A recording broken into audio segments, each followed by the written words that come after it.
Okay. I'm going to let the participants fill up. Let me go ahead and promote Jonathan before we call the meeting to order. All right.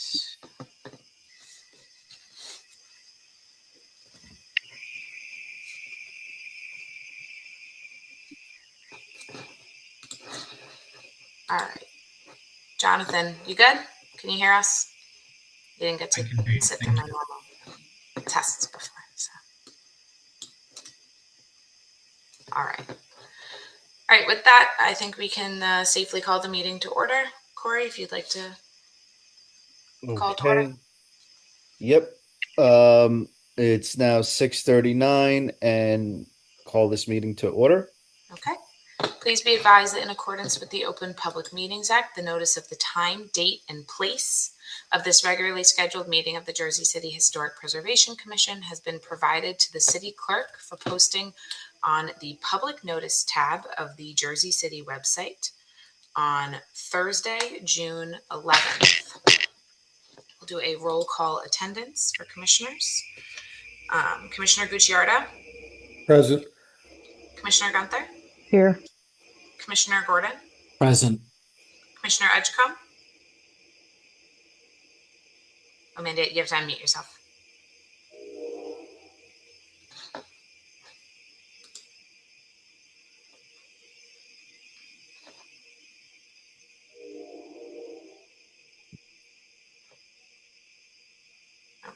I can't quite hear you, but I can see you trying to talk. So we'll count that as an attendance and you can.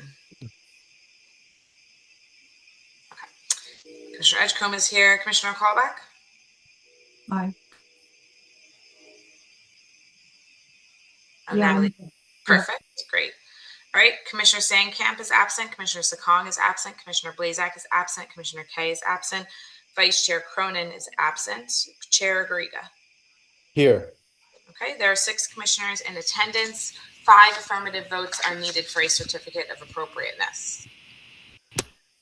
The next item is the approval of minutes from the May 11th meeting. Do any commissioners have any changes, corrections, anything like that? If not, staff recommends a motion to approve. Motion. Second. Okay. We'll do a roll call vote. Commissioner Gucciardo. Aye. Commissioner Gunther. Aye. Commissioner Gordon. Aye. Commissioner Edgecombe.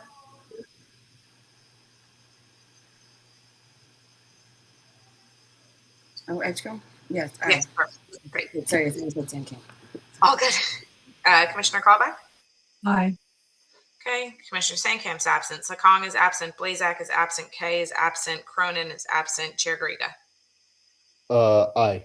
Okay. There are 6 votes in favor, none against. The minutes from the May 11th Historic Preservation Commission have been approved. Correspondence. All copies of correspondence and application items are linked on tonight's agenda through the hyperlink at each case number.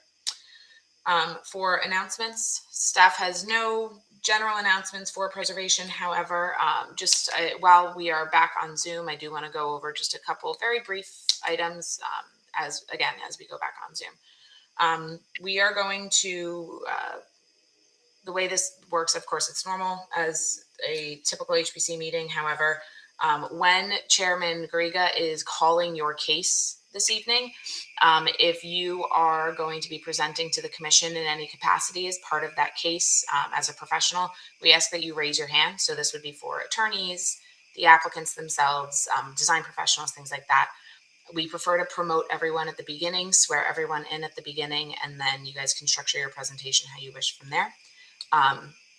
If you are presenting to the commission as a design professional or a planner, architect, attorney, any of that, we will make you a co-host so that you can share your screen, and then we will revoke that privilege once you guys are done sharing.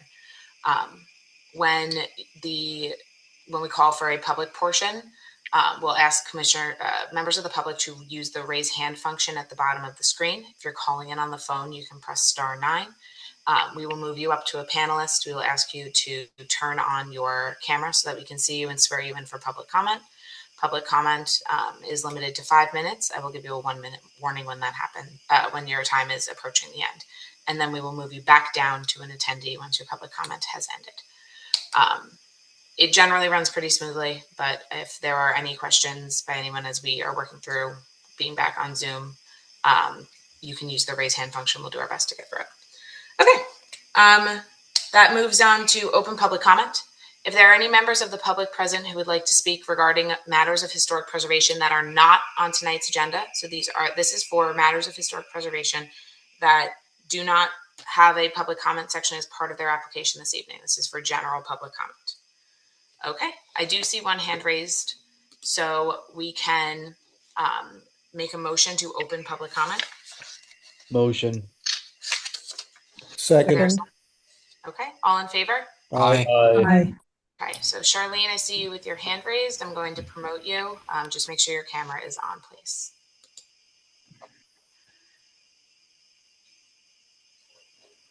And Maggie, will we be swearing Yeah, in the public at this point? Okay. yeah, when her screen populates. Yes. Okay. Hi, Charlene. Hello, everyone.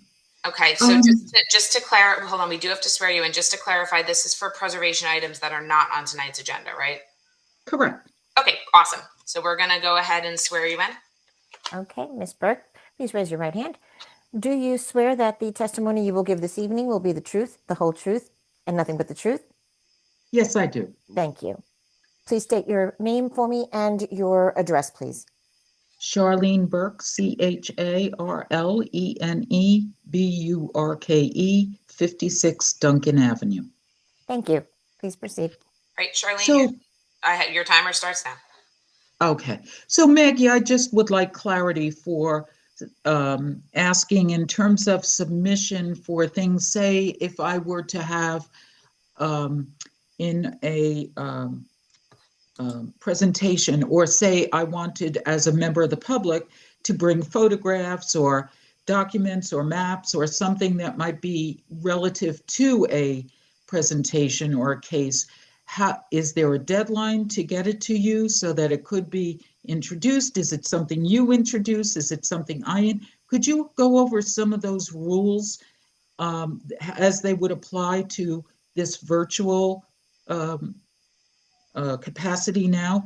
And Sure. could you also tell me how long is the expectation for us to be virtual before we return to in person? Sure.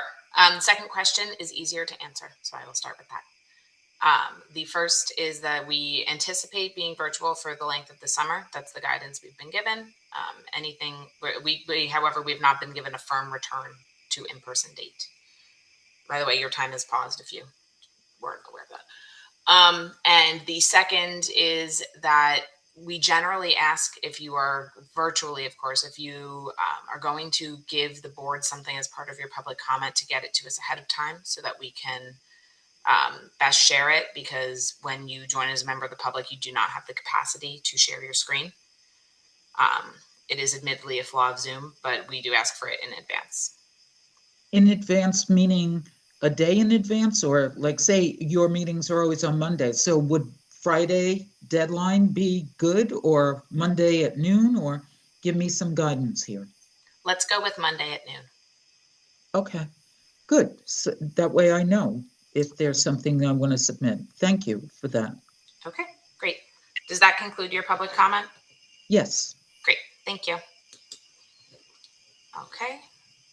And I also see Sharon's hand raised. So Sharon, I'm going to promote you as a panelist and we'll swear you in.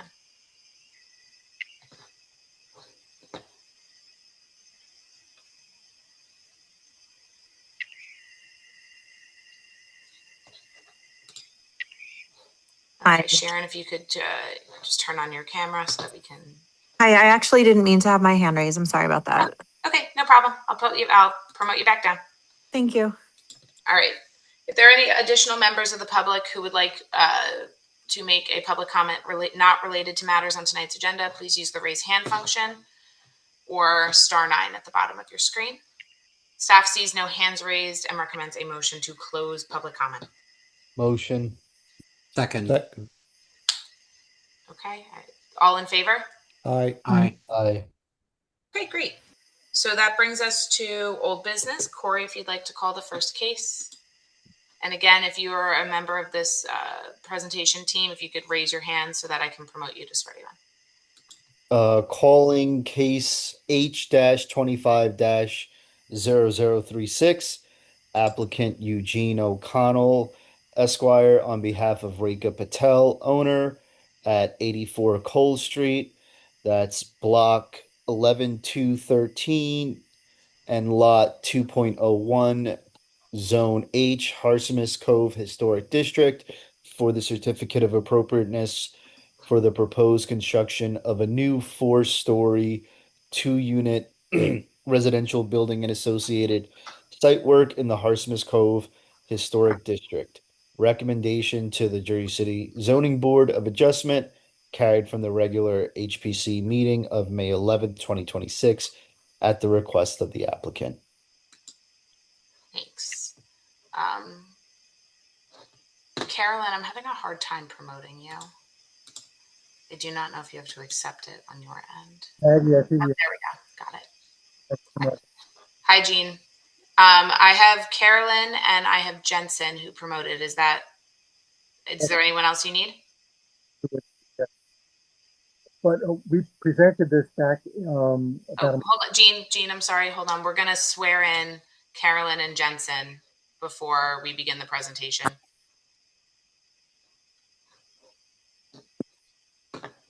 Okay, Carolyn and Jensen, do you swear that the testimony you will provide this evening will be the truth, the whole truth, and nothing but the truth, so help you God? I do. I do. Thank you. Please state your names. Ms. Worstel, we'll start with you, please. Okay, it's Carolyn Worstel, Worstell. Thank you. Ms. Jensen. Jensen Vasel, V as in Victor, ASIL. Okay, thank you. Witnesses are sworn. Staff notes that Jensen and Carolyn have been previously qualified in front of this board. Jensen as an expert in the field of architecture, Carolyn as an expert in the field of planning. Jean, you are welcome to begin. Oh, sorry. One moment. Stephen, if you could just confirm on the record also that you reviewed the transcripts from the last meeting regarding this application. Yes, I have. Okay. Jean, if there's a vote tonight, are you comfortable with Stephen voting on the application? I would be comfortable, yes, as long as he read the transcript and he said he has, so that's fine. But I do have an invitation, so thanks. I'm here representing Bharti Patel on this application. The last meeting that we presented to, there were a number of commissioners that are here tonight, and I would like to move this to July to give myself an opportunity for those commissioners who heard the first part of our application to share the balance. So may I really return this to the July meeting. Okay. Staff has no concerns with that. So we can make a motion to carry this to the July HPC meeting, which I believe is July 13th. However, I'm going to pull up my calendar and confirm that. Yes. So the July HPC meeting is July 13th. So if anyone wants to make a motion to carry this at the applicant's request to July 13th. I'll make the motion. Anyone want a second? I'll second. Okay. All in favor? Aye. Aye. Okay. We will see you guys again on July 13th. Appreciate the help, but thank you. Thank you. Guys. All right. Corey, if you'd like to go ahead and call the next case. Absolutely. That's going to be case H-25-0297, applicant Benjamin Wine, Esquire, on behalf of 26 Bright Street Corporation, owner. The address is 26 Bright Street, block 14106, lot 38, the Zone H, Van Voorst Park Historic District, for the certificate of appropriateness for the proposed construction of a new 4-story, 4-unit residential building and associated site work in the Van Voorst Park Historic District, for a recommendation to the Jersey City Planning Board, carried from the regular HPC meeting of May 11th at the request of the applicant. Hi, good evening, Chairman, Commissioners. Can everybody hear me all right? Yes. We can.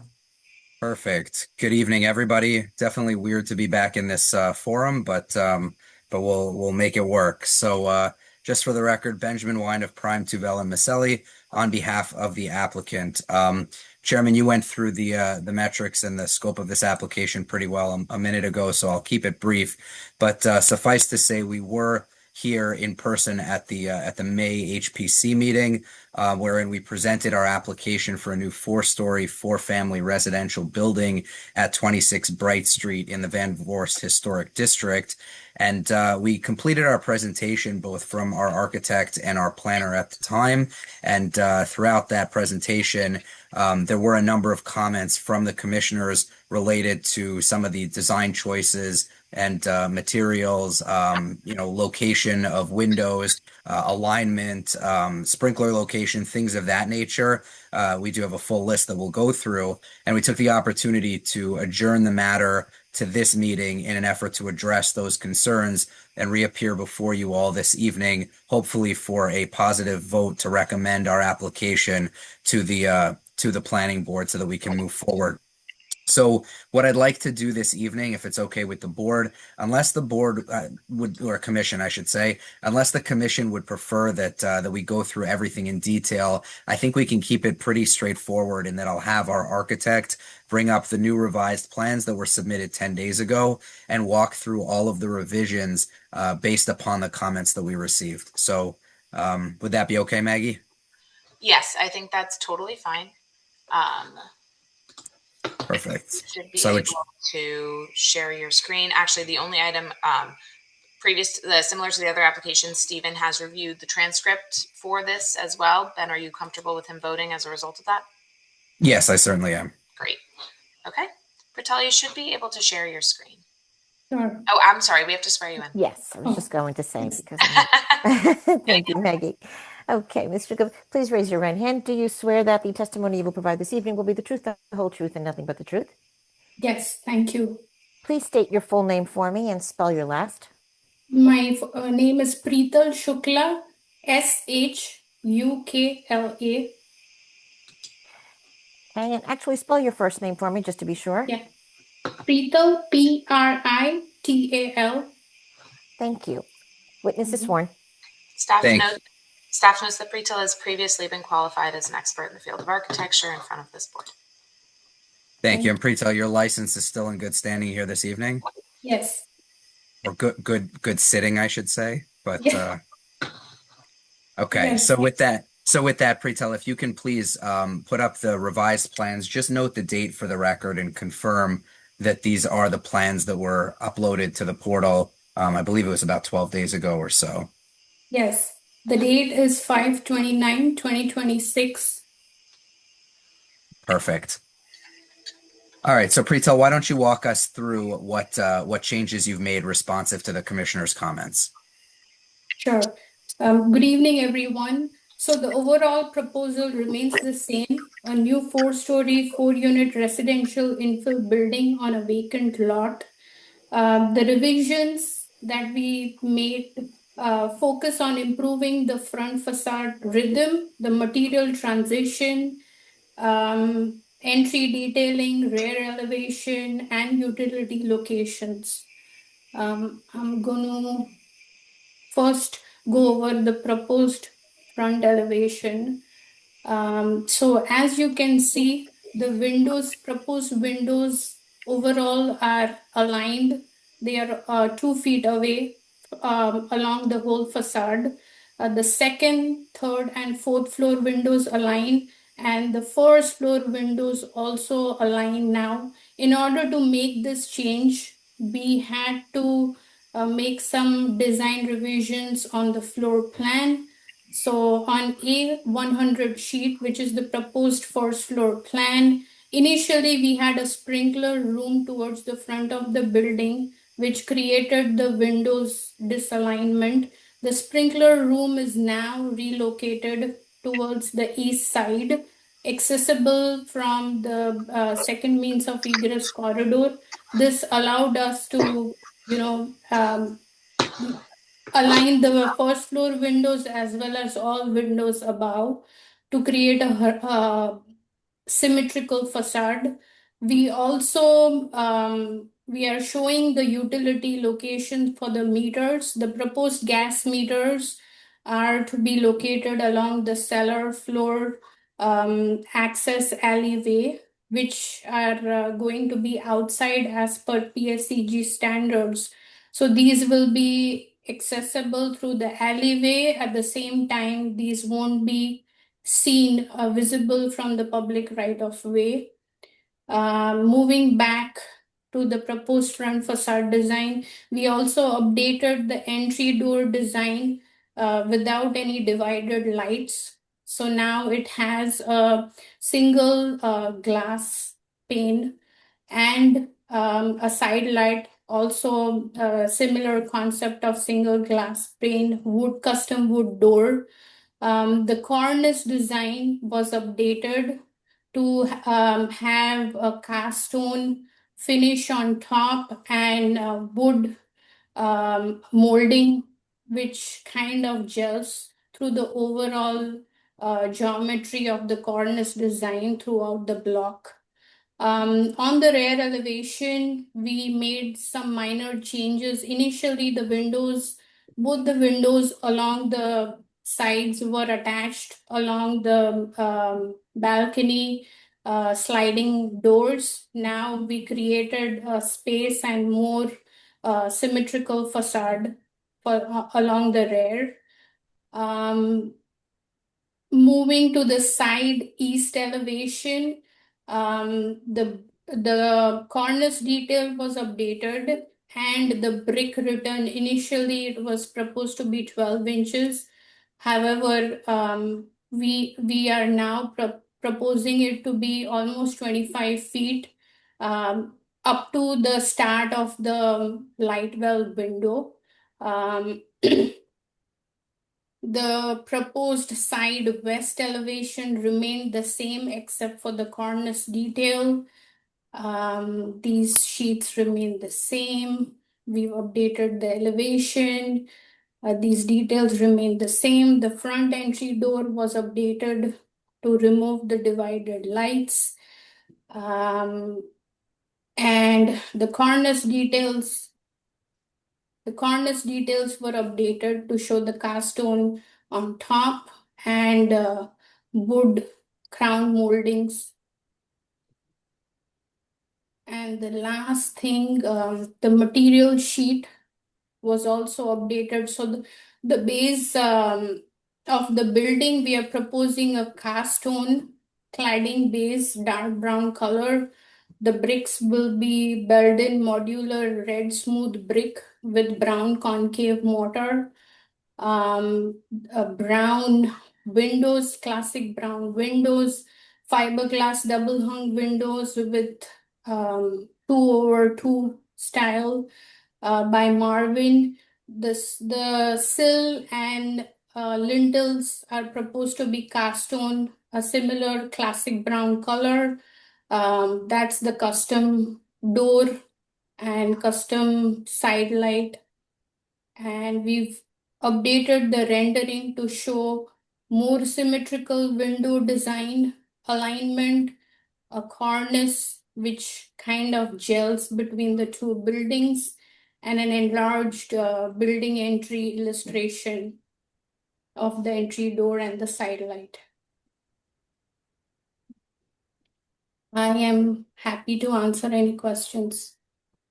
Yeah, Preetal, I just had one follow-up because I know that it was a conversation piece about the gas meter location, and I know you glossed over it, but I know previously it was shown and it was kind of unfortunately visible along the frontage. Can you just walk us through what you've done with it in order to creatively address that concern?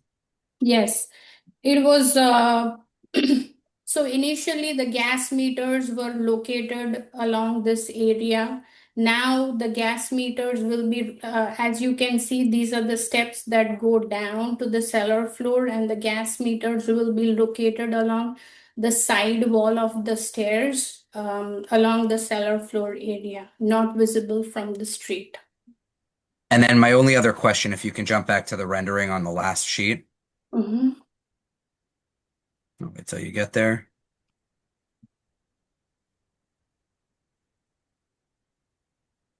Okay, I just want to confirm that you talked about instead when we had initially proposed wrapping the brick of our building only about a foot, now it's 25 feet. Does this accurately represent that wrapping that we're proposing? Yes, it goes far beyond the rendering angle doesn't show the full 25 feet, but it goes, if I show in the floor plan,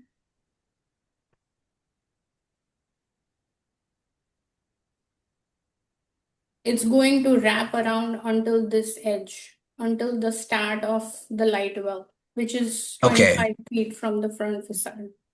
And I think the commission's recommendation was to go at least 10 feet. So this obviously you felt more than satisfies that.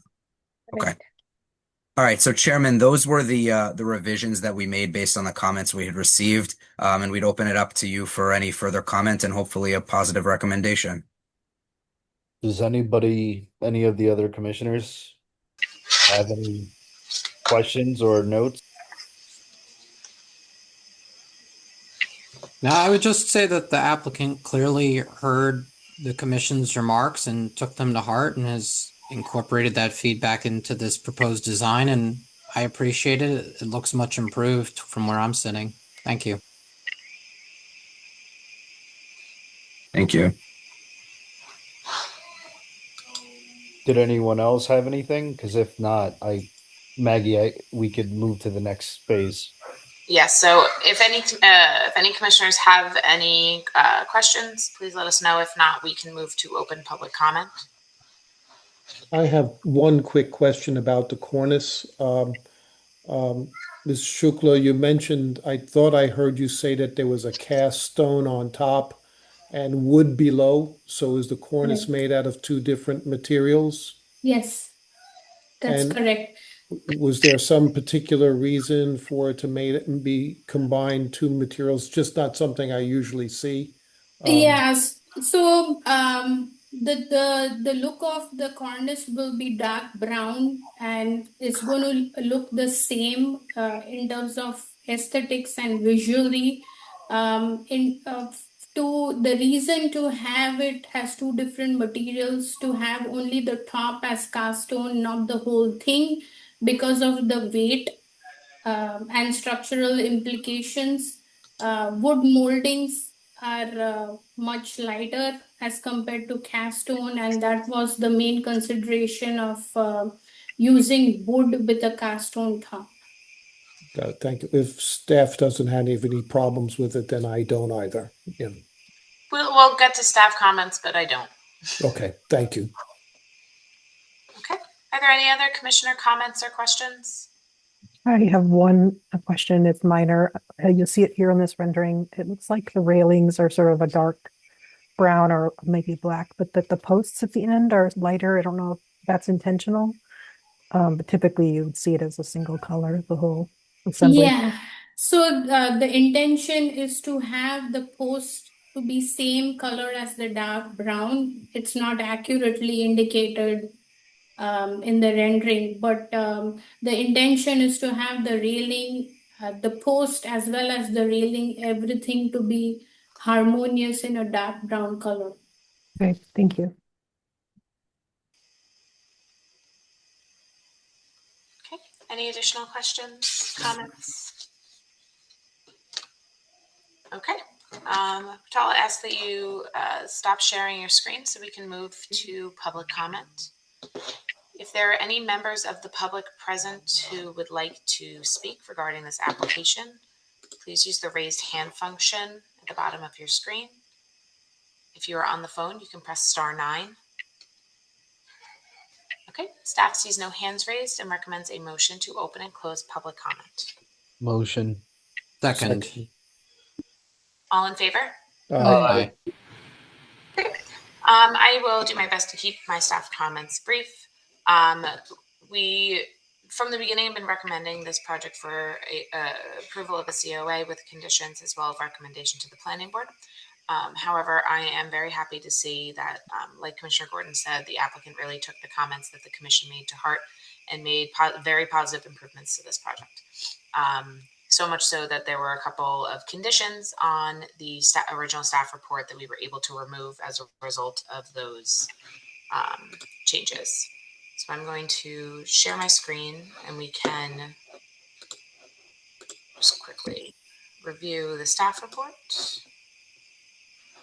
Okay, can you guys see that or no? Yes. Okay, so I can't. I can't see it either. you Not cannot. yet.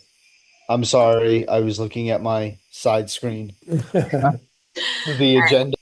let me try one more time.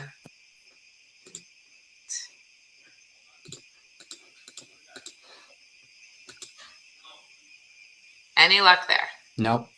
Okay, Nope. well, let me try to load it a different way and we can try that. Let's do.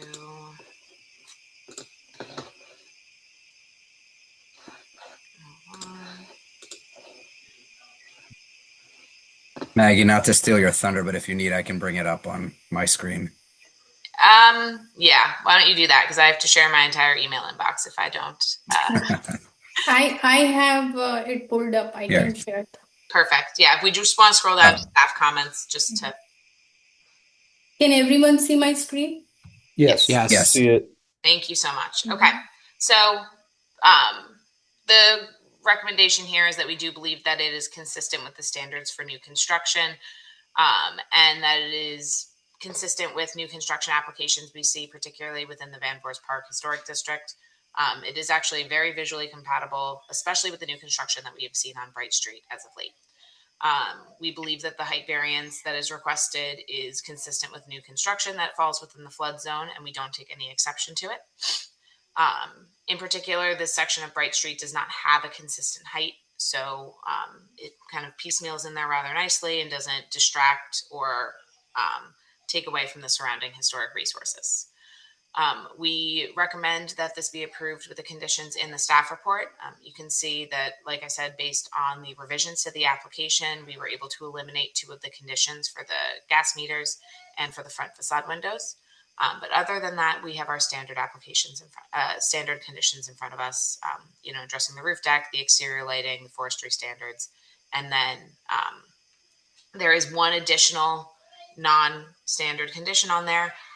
The way that this property is configured, the front areaway falls outside of the property line in order for it to align with the street. So if the applicant needs a franchise ordinance, it is up to them to go up to, please hold for one moment.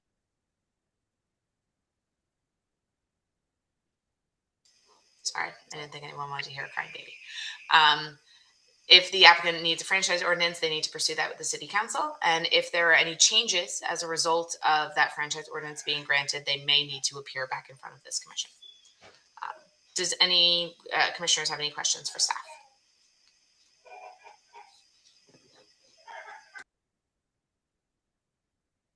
And Maggie, for the record, we take no exception to those conditions. Great, thanks. Okay. If Pertal, if you wouldn't mind removing the screen share. Sure. Okay, and if there are any there are no questions for staff, we recommend a motion to approve with the conditions in the staff report and to recommend approval to the planning board. I'll make the motion. I just want to clarify, if you could just specify what motion you're making for the record. Oh, I apologize. Give me 1 second. That would be a motion with all the updates that Maggie listed, and it's a recommendation to the Jersey City Planning Board, right? Okay. Thanks. I will second. All right, we will do a roll call vote. Commissioner Gunther. Aye. Commissioner Gordon. Aye. Commissioner Edgecombe. Aye. Commissioner Callback. Aye. Commissioner Gucciardo. Aye. Okay, Commissioner Sandcamp is absent, Zakong is absent, Blazak is absent, Kay is absent, Vice Chair Cronin is absent, Chair Griga. Aye. Okay, there are 6 votes in favor, none against, with no abstentions. The COA with conditions and recommendation for approval to the planning board is approved. Thank you very much, everybody. Thank you so much. You're welcome. Corey, if you'd like to call the next case. Absolutely.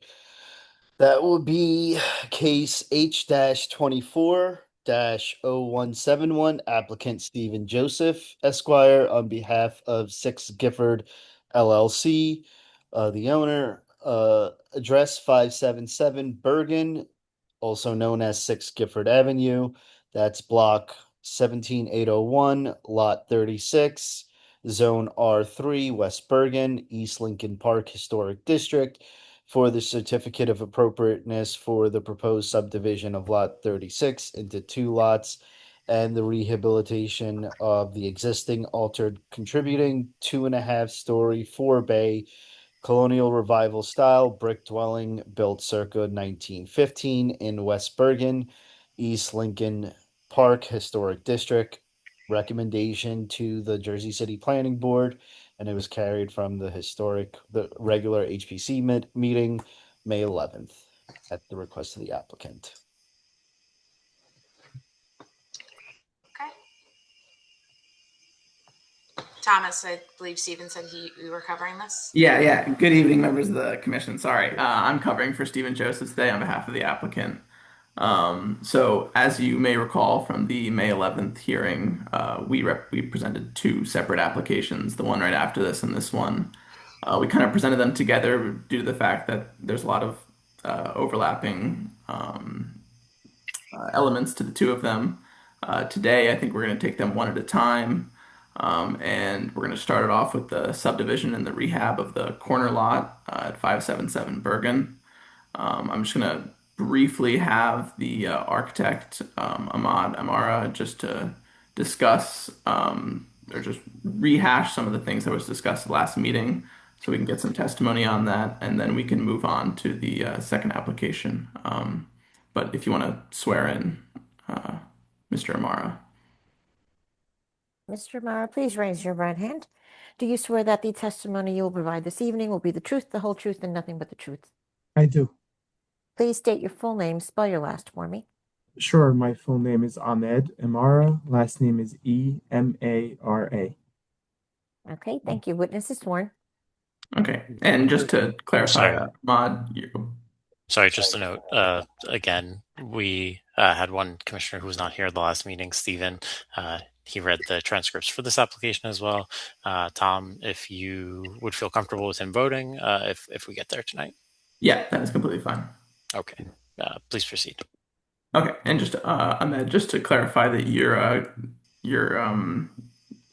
license is currently in good standing. It is, yes. It's currently in good standing. Great, thank you. So I know you went through the whole plans last meeting. Could you maybe briefly just go over what is being proposed for the rehab of the corner lot? Yes, absolutely. Good evening, everyone. Gonna just remind everybody of where the property is on the corner of Bergen and Gifford. And give me 1 second. I'm looking for the. Do you want to show? Yes, here, the corner of Bergen and Gifford. This is the existing historic structure. The subdivision takes place along this line here, creating this new property. But focusing on this property right here, this is the existing building, and I'll go through the existing building briefly. It is in a,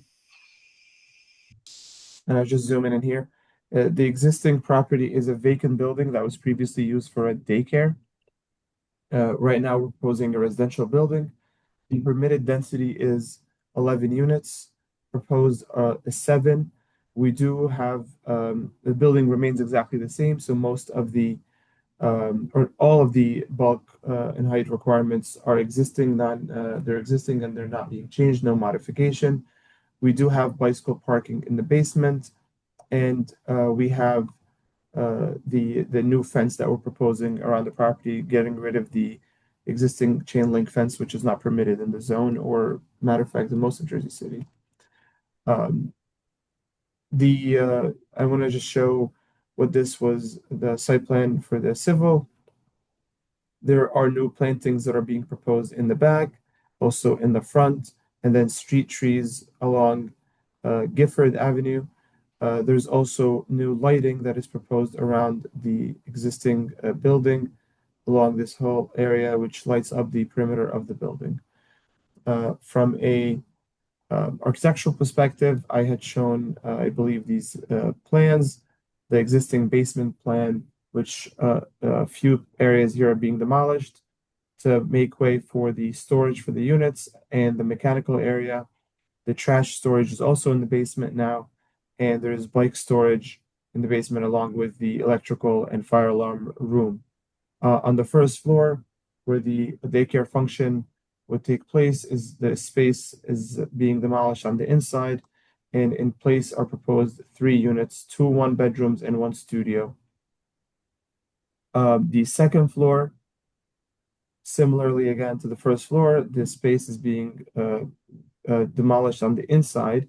Nothing is touching the exterior walls, and again, 2 units are being proposed on this floor, with still access to the egress, which is on the second floor terrace area here. This is mainly just for egress, and the stairs come from here. You take the stairs down. I'll show you that in elevation as well. The third floor, again, the inside is being demolished and cleaned up, and 2 units are being proposed on this floor as well. That's a total of 7 units, 3 on the first, 2 on the second, and 2 on the third. The existing elevation is what we're looking at right here.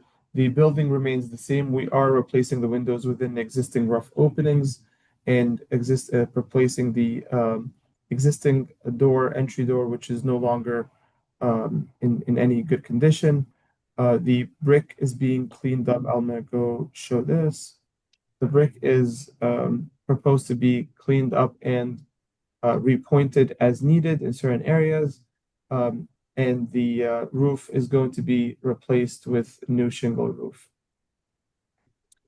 This is the egress balcony that I was referring to from the second floor and from the third floor, which is being maintained. Nothing is being changed. And this is the ladder down here. This is the other elevations. This is the rear elevation. I'm sorry, this other side elevation, which is the west elevation, with the stairs also again being maintained.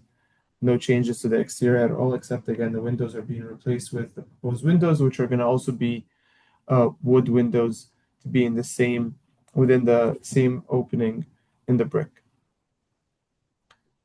These are some of the details that we had drawn up for this. Again, this is just really for the window because the brick stays exactly the same, the Rolock stone sill, and that sums up the summary of this of the rehab of the existing building. I'm happy to answer any questions. Yeah, Mr. Marge, real quickly, I watched and read the transcript from the last meeting, and I saw that there was some questions about the proposed light fixtures around the building. Could you just confirm for us that those proposed light fixtures, where they are and what position they will be shining light from? Yes, these are being proposed here along the front of the building, and also I'm going to go to the other elevation, the side of the building. I'm sorry, this is the rear of the building, and then the side of the building right here by the entrances. It's mainly by the walkway areas and the entrances, and it will be down lights. Perfect. Yeah, thank you. No, I have no more questions, so I open it to the commission. This is Commissioner Gucciardo. I have some questions about materials and colors. You mentioned a new shingle on the roof. Can you describe that material, what it's made of, and the colors? It's a new shingle roof. Materials are shingles, and I'm gonna the color is gonna match what the existing condition is. Historically, we don't have I'm sorry, it's going to match the existing color condition. The shingle roof is along the front here and also in the back. I just want to show this part here.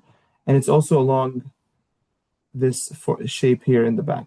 So all that roof would be replaced with a shingle roof, new shingle roof that's going to match the existing condition. So same material, same color? Same material, same color, and it's everywhere because I just want to be clear that the roofs, there's two separate roofs on the building. There's this main roof, but there's also the roof of the massing in the back of the building, and they're both being replaced. So is that a gray? Is it a black? Is it a red? It's a gray. Yes. Okay. Thank you. Of course. The door that you specified on the front of the building, it looks like it has a diamond shaped window on it, but it seems like it has an elaborate glass surround. Is that correct? Yes, that's correct, and that's yes. I'm just wondering about the door style itself, how you came to that decision to put that door style. Is it a wood door? Is it a metal door? It's a wood door, and again, it's matching what we saw to be existing in previously. Yeah, I'm just wondering. I don't know for sure, but for a building of this period, I wonder whether a diamond window on the center of a flat door was what was originally there. Maybe a little research might provide you with a better solution than that. That's my opinion. That was we went through this with Historic Commission staff for a while. This was the style that we agreed to be replaced with for the existing door. Michael, you can also comment on that because I know you guys can contradict. The staff can contradict me. That would be fine. I just I'm not used to seeing that particular solution. I know this is a later building, 1915, but I want to show like this image because it's a little closer, but this is the condition here. Yeah, understood. Yeah. And the windows, you're saying you're putting in wood windows. The existing windows are wood, so we're replacing them with wood windows. Yeah. Right. Exactly. And the color that you're using on the building? The white, the same color. White. Okay. And did you have a fixture picked for the lighting fixtures? We don't have one yet. This is something that I can work with the staff on. We'll pick one and work with them on it. Sure. Okay. I have a follow-up comment on the lighting, which I had last time, which is a lot of these locations don't appear to be appropriate for lighting. If you're trying to light an entranceway, lighting next to a door is a normal, typical place. If you have a need to light recessed areaways or stairs, the light fixtures maybe need to be located lower on the building. Be a little more creative in how you're lighting the areas that you need to for safety and not lighting the building itself. Some of these locations they're not necessary. And then there are other locations where they could be revised. It appears like you're trying to light the building and just attach light fixtures in places where they don't make sense. And I think that you need to work with staff to properly locate lighting. I'm happy to work with staff to properly locate lighting, but if I may, the lights are being put around the perimeter of the building where there's entrances or exits, stairs or egress. So these are where the stairs are. Again, stairs. This is the egress route here, from here to come back to here. This is again around the egress doors, the stairs. So it's all where the stairs are or where the doors are. They're not being put in areas, for example, where I just want to light up the building here or something like that. It's specifically around the areas. We don't want to put a lot of things on the building because it's a historic building. So we're specifically picking where these lights need to be to light up an egress path in need of that. Okay, so can you talk about the two light fixtures? Can you go back to that drawing, please? Yeah, sure. That are facing Bergen Avenue. And then there's three light fixtures facing Bergen Avenue that are not above any stairs. And there's a third one that's set back that is not it's facing. Yes, there's not a staircase there. Sure. Are No, there the entry stairs, doors in those locations? the stairs are here and here, and this is the egress path to go back out. So Okay. if you have a fence around the building and you come down here, you have to walk around this building here to be able to come out. So this is where they're being put. So, I think if we look at the elevations, Sure. there need to be, I think the lighting needs editing so that you're attaching to Sure. the building at fewer locations, at more appropriate locations. And if there is a need for landscape lighting where there aren't, say, doors, that be explored. Sure. I'm okay with that.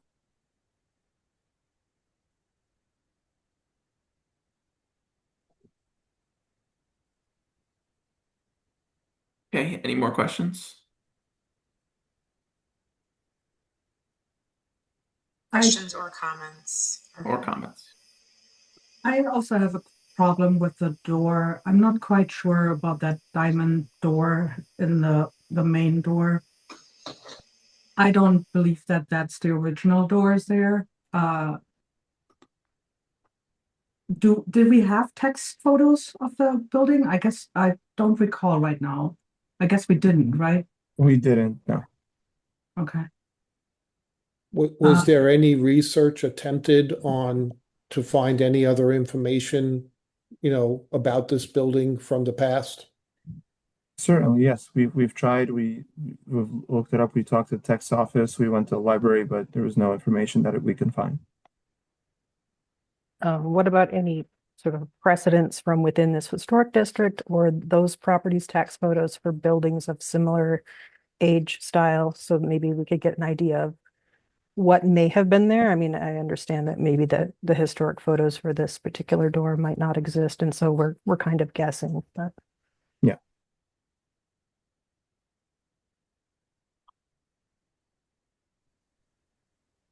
Hey, Maggie. Yes. The concerns that Commissioner Gunther had and Callback and Gucciardo, are those concerns that could be dealt with on paper, or do the commissioners want them to address that prior?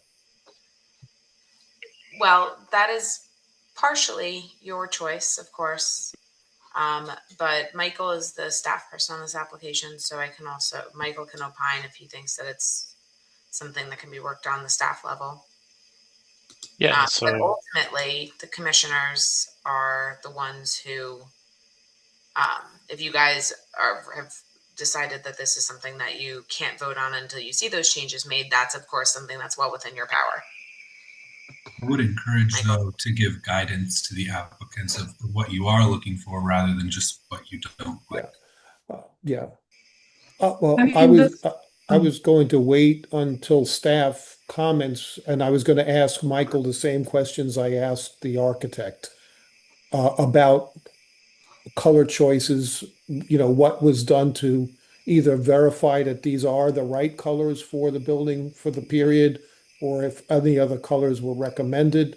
The door, I just don't know, but I've seen this diamond door as a replacement door, across Jersey City, and I doubt that it's an original design, but I could be wrong. So I was looking for some guidance from staff. Yeah, I would be happy to provide comments. I think probably that's better served in the staff comments portion. Sure. So maybe we can go through, if no more questions, we can move through public comment and then we can get into staff comments. Okay. So let's move into public comment. Ahmed, if you wouldn't mind removing your screen share. Sure. Okay. Does anyone, I see 2 hands raised. Does anyone want to make a motion to open public comment? I so move. Second. All in favor? Aye. Regarding public comment for applications, I will promote the hands in the order I see them on my screen. We will swear you in. You will have 5 minutes for public comment. Questions on the application are to be addressed to the chair. I will keep track of them. Michael will keep track of them at the end of the public comment portion. once we've closed public comment, we will go through them afterwards and answer them, and request the applicant answer them as well. Okay. So first hand I see raised is Charlene. Charlene, I'm going to promote you to a panelist.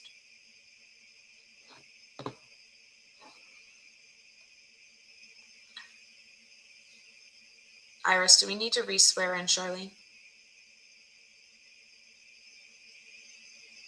Oh, you're muted. Yes, I am. No, Maggie, that's fine. I will just indicate that she was previously sworn. Okay, great. Charlene, did you hear that? Ms. Burke, you remain Yes, under but I oath. was previously sworn in. And you remain under oath. Thank you. Yes, thank you. Charlene, I'm starting your timer now. May I ask, this is the application regarding the subdivision, am I correct? Yes. Okay. So, in the introduction of the official Historic District Guidelines for the West Bergen East Lincoln Park Historic District, created by ordinance, it describes the district as having a distinguished architectural character and represents important aspects of the social history of Jersey City. As a whole, the historic district maintains a high degree of integrity of setting. I stress that, integrity of setting and design, since the spatial relationships among the individual buildings, it stresses that as well, streetscapes and layout of the streets has been maintained.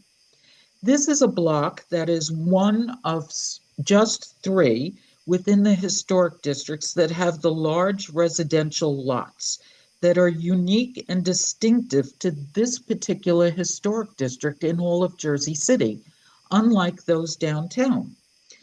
And particularly, they are concentrated on Bentley and Gifford Avenues. If you go down the block from this particular structure that faces Gifford Avenue, all the other private homes are very large buildings on 75-foot lots.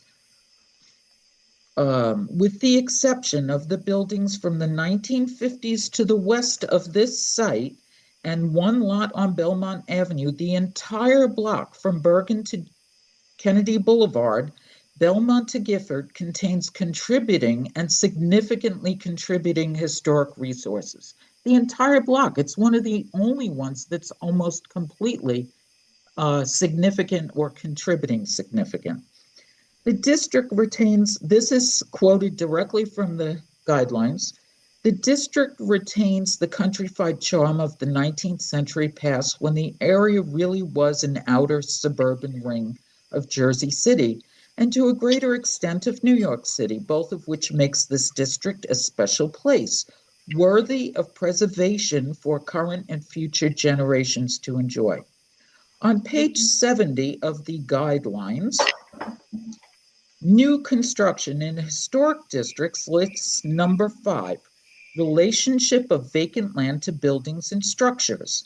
Specifically states that the relationship of a building or structure to the vacant land between adjoining buildings or structures should not violate the existing paradigmatic spatial relationship of historically significant structures to the vacant land between and said structures and adjoining buildings. It's really stressing that that land between buildings is just as important as the structures themselves. Again, quoting, again, a characteristic of these large homes is the generous side yards that surround the structures seen just down the block from 6 Gifford. 6 Gifford is a contributing historic resource to the historic district. It's defined as a structure or object that adds to the historic integrity or architectural qualities that make a historic district significant. Again, this is one of those representative properties that's still intact since Charlie, you have 1 minute. I checked the maps from the plats from 1919, and this is exactly the width of this property at that time. The setting is integral to the historic structure and removing the side yard with a subdivision negatively impacts the integrity of the district's character, and I would urge the commissioners to deny the subdivision. I know this offers a countervailing opinion to the staff recommendations, but I believe that the guidelines indicate the spatial relationship between structures has equal value to the significance of the structures themselves. Thank you. Thank you, Charlene. Okay. The next hand raised I see is Colin. Colin, I'm going to promote you.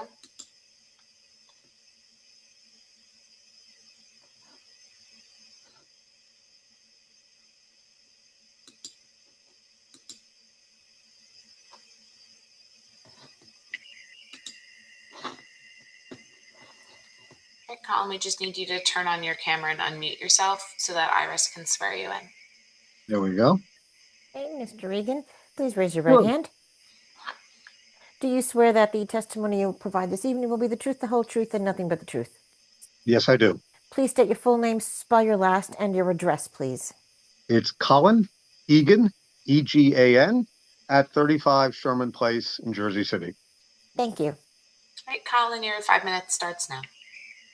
A little bit of, I hope, good information, and then I just want to add my voice to what Charlene said. That building was purchased in about 1960 and owned till about 1979 by the Bergen School, which I happened to go to, although not when they owned that building. But I just checked on Facebook, and the Bergen School alumni page has a photo of the building with a very different door. Mm-hmm. And so you can check that and see, because the door that's there is definitely not original. Can't say that the door that was on for Bergen School was, but I think it had a good shot at it and is probably more in keeping. So I can send you a link with that, and I probably have photos in yearbooks to send you as well. As far as what Charlene said, I absolutely agree. And if we unfortunately get that far, I'll speak to the design of what's being proposed for what's now the open lot. But it is that open space that reveals the building and gives a sense of openness that is what makes that site particularly important. As someone who walked by it every day for a number of years, I can't stress that enough, that building anything next to it is a mistake. And Charlene's interpretation, I think, of the value of the open space to this and other historic sites is valid. So I would emphasize that I would hope the commission would consider what she said. Thank you. Thank you, Colin. Okay, I see Sharon with her hand raised. So I will. All right, Sharon.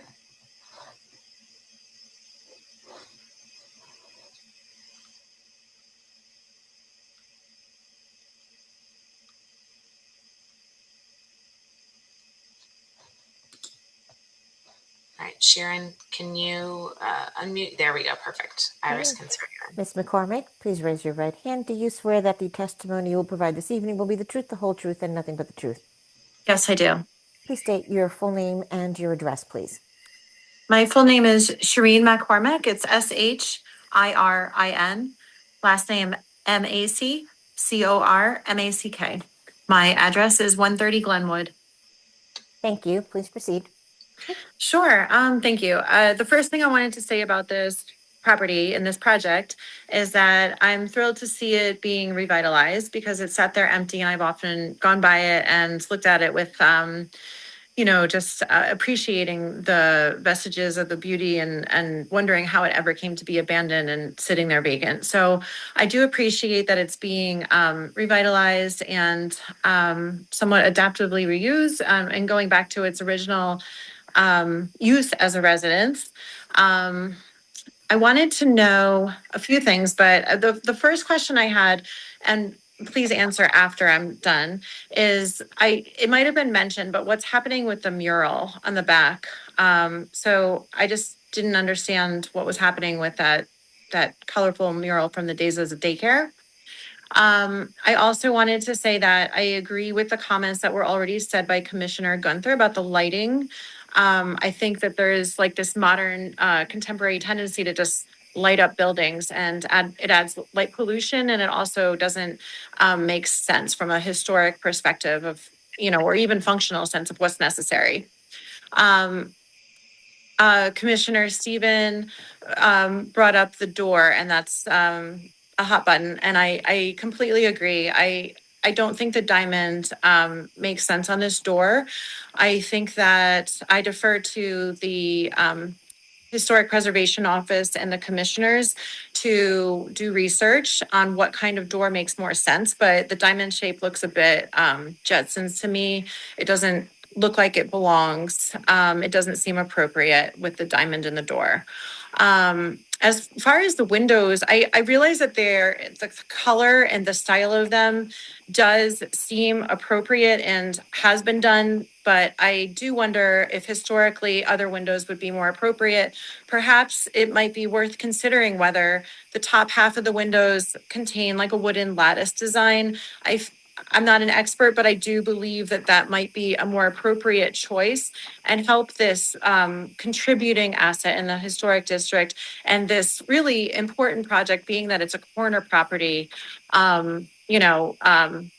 continue to be contributing and restore its former glory. The last thing I wanted to say is regarding Charlene's comment and Colin's comment. I couldn't agree more. I find it problematic to look at this property as separate from the sister application tonight when it's really a 2-for-1. It's a 2-for-1 project in light of the proposed subdivision. If anything, I think we should have looked at the other property first because the grounds are part of the property. Thank you. Thank you, Sharon. Okay. The next hand I see raised is Jonathan. Jonathan, I'll promote you right now.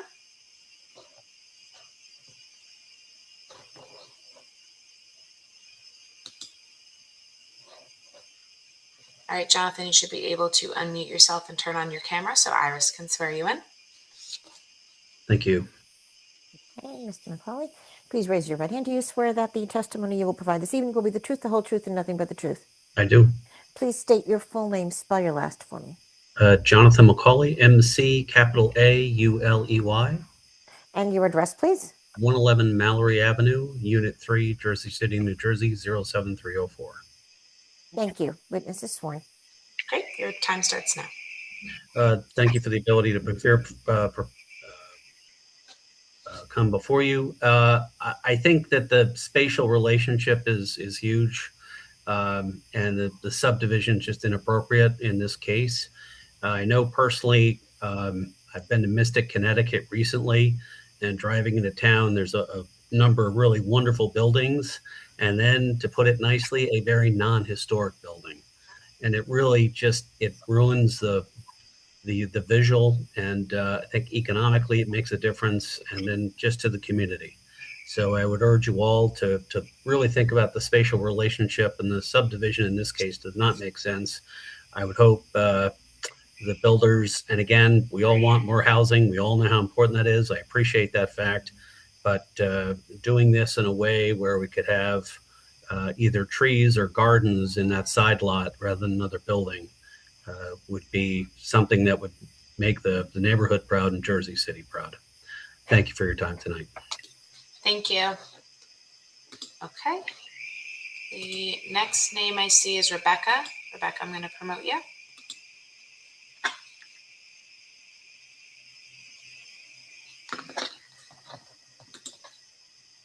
Okay, Rebecca, you should be able, there we go. Perfect. Iris can swear you in. Okay, it's just easy. Do you swear that the testimony you will provide this evening will be the truth, the whole truth, and nothing but the truth? I do. Please state your full name, spell your last, and state your address, please. Rebecca Pustizzi, P-U-S-T-I-Z-Z-I, and I live at 60 Prospect Street. Okay, thank you. Witness is sworn.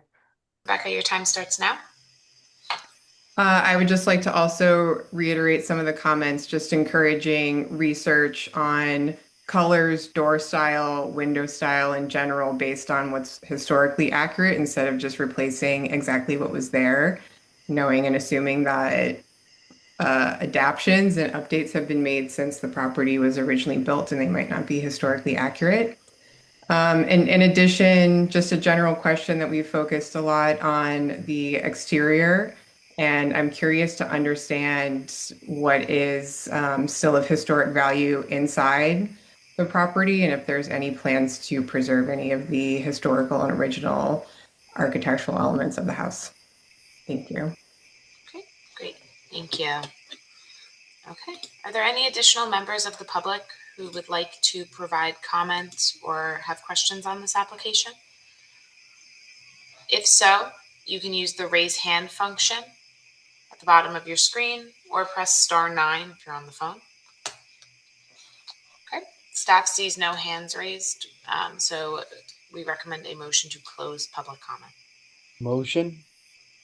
Second. All in favor? Aye. Aye. Aye. Okay. Okay.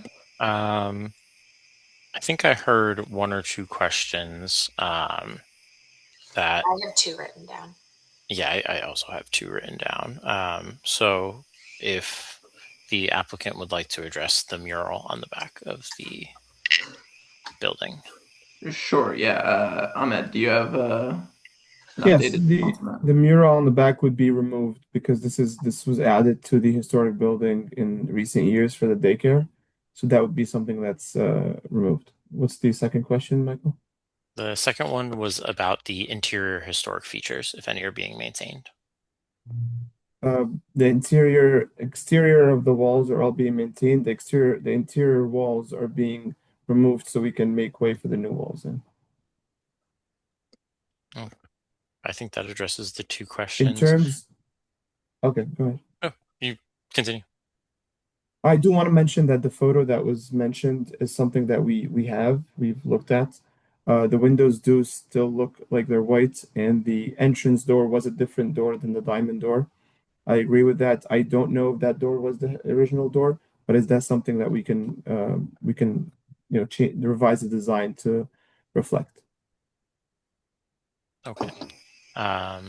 I think if that concludes the testimony and everything, we can move on to staff comments.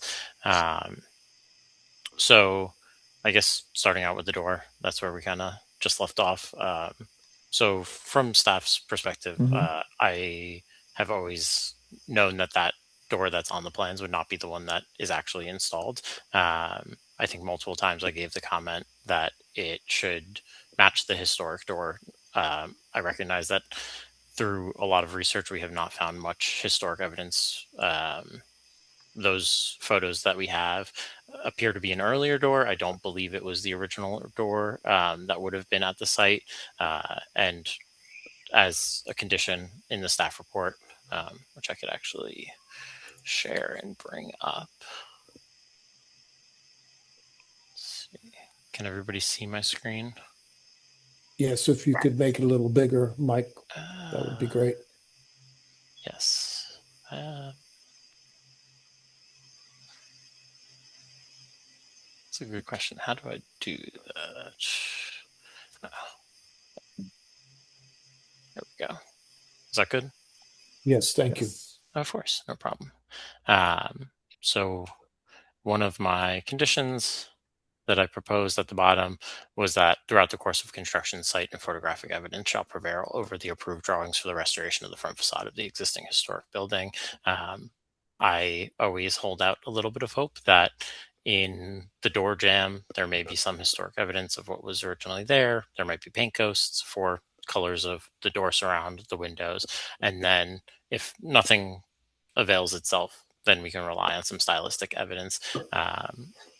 But from my perspective, I always was thinking that it would require some research and some legwork to find a compatible door.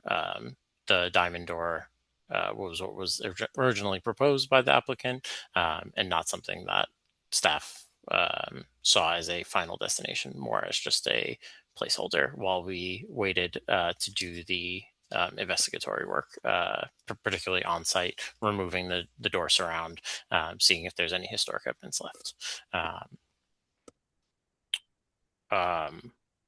So I think that addresses the door from staff's perspective. regarding the subdivision, the proposed subdivision does create two conforming lots. Both of them are actually over what is required of the zone. This is the R3, so it's a little bit of a different zone than what the HPC is typically used to seeing. But we actually currently, what is proposed or what is existing is 121 foot lot. With the 25-foot subdivision of the long piece on the that would be the empty lot. You'd have a 91 plus foot lot remaining, which is still larger than a lot of those 75-foot lots that are down further on the block.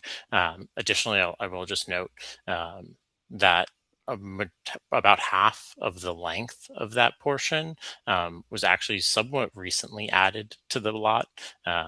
Up until even when you look at the 1980s tax maps, the 1986 survey, the tax map that they used as the base map shows it as just a rectangular lot. And then kind of that flagpole portion of it was added to the existing lot sometime probably in the 90s. And we have some historic maps that show when this property was constructed, it was just a rectangular lot. Currently, as proposed, as existing, it is just a driveway, and the applicant is forfeiting their curb cut at the driveway. So staff believes that that also helps the historic nature of the property by removing that non-historic feature. I know a few times was mentioned about the proposed new construction. I will just remind the commission that we are not reviewing the new construction under this application. We are just reviewing the subdivision and the restoration of the existing building. Other than that, staff supports the proposed work at the site and believes that the project as proposed will not cause an adverse effect on the character and or integrity of the historic resources or the West Bergen East Lincoln Park Historic District, and recommends approval of the certificate of appropriateness and a recommendation to the Jersey City Planning Board with the following conditions, and those are the conditions that are laid out in the staff report. A majority of them are our standard conditions. We do have a few unique ones. The one I mentioned before about site and photographic evidence. The applicant will also forfeit the curb cut, shop drawings for everything on the facade, on the exterior, the windows, doors, and surround shall be submitted to HPC staff, and then the fire escape shall not be used for leisure. And then the rest of them are standard conditions. I did write down the condition that Commissioner Gunther was speaking on, that the applicant shall work with HPC staff to relocate the proposed lighting to a more appropriate location. I think she mentioned lower on the building, and I support that, as well as possibly investigating the possibility of using off-building lighting for any walkways. I'd be happy to answer any questions. Yes, Michael, thank you for that. So just for clarity, before a color is chosen for the windows, there'll be some investigation, maybe scraping back to see if there was some earlier original color. Yes. Okay, that helps me a lot. Thank you. And just for clarity, what we're hearing right now is both the subdivision and the rehabilitation of this building, right? Correct. Okay. Landscaping, do you have any comments on the landscaping that has been recommended here? I don't have any. I support the landscaping. The street trees are what's required, and then they have a little bit of landscaping in the back, but it was nothing that I thought was unusual. I thought it was fitting with the proposed work. Okay. And the cleaning method on the bricks and any repointing that has to be done, of course, will be matching mortar. That's yeah. Okay, that's helpful. And I just felt that there was maybe not enough research done here by the applicant to support the decisions that they were making. And I'm glad that there's going to be further investigation on the site. As to the subdivision, I have some concerns. I heard what the public had to say, and I never like seeing these buildings in Lincoln Park. I don't like their settings being reduced. Can you talk to the distance between the new building and the existing building? How close together they will be? I'll let Ahmed speak to that. I know that there are pretty substantial setbacks on both buildings. I'm not sure exactly the footage off the top of my head, but yeah, maybe if we could pull up the plans, just to, I will stop. And I didn't have the benefit of the drawings. I just read the transcript, so I didn't get to see the other building. Yeah. I understand. Yeah. I will reiterate while we're pulling that up, Michael's warning to say, focus on what this application is about. I know it creates a tricky situation while they're relying on this subdivision to do their next project, but focus on. Right. Well, in order for me to be comfortable with the subdivision, I need to know how close the building on the next application is going to be to this building. I think that's relevant to this application. Yeah, sure. I'm gonna share the screen.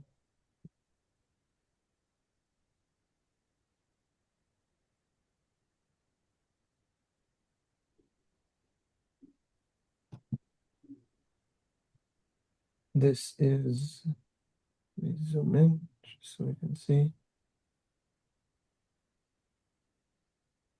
Over here, it's about 8.4, and then it shrinks down here to 7.9. Yeah, to the property line.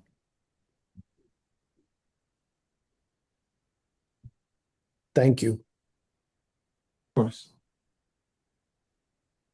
I do wanna, if I may, I do wanna mention, Commissioner, that we did do the research with staff, and I was aware of the conditions that this would happen during construction.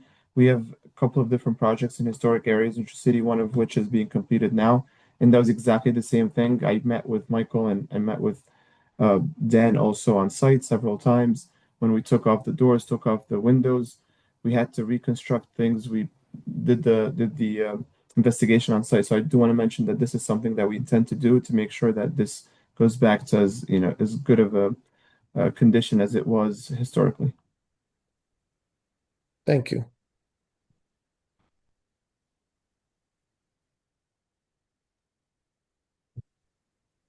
Any further questions? I just want to mention I emailed the picture that Colin had mentioned to staff of the of maybe not an original door, but one of the previous doors. Thank you. I will share that with the team, the development team. I can share the screen with it to make sure that we're looking at the same thing. I have it too, Michael. Share the screen right now. Sure. I don't know if we have to. We can. We would just have to enter it as an exhibit. No, it's fine. It's up to you. It's up to the commission if they would like to see it. I'd like to see it. Okay, that's why I'm asking. 1 second. Let me share the screen. And this would be A1? Yeah, if we could just mark this as A1 historic photo. Okay, A1 is received and marked. Thank you. Mandy, is that the picture?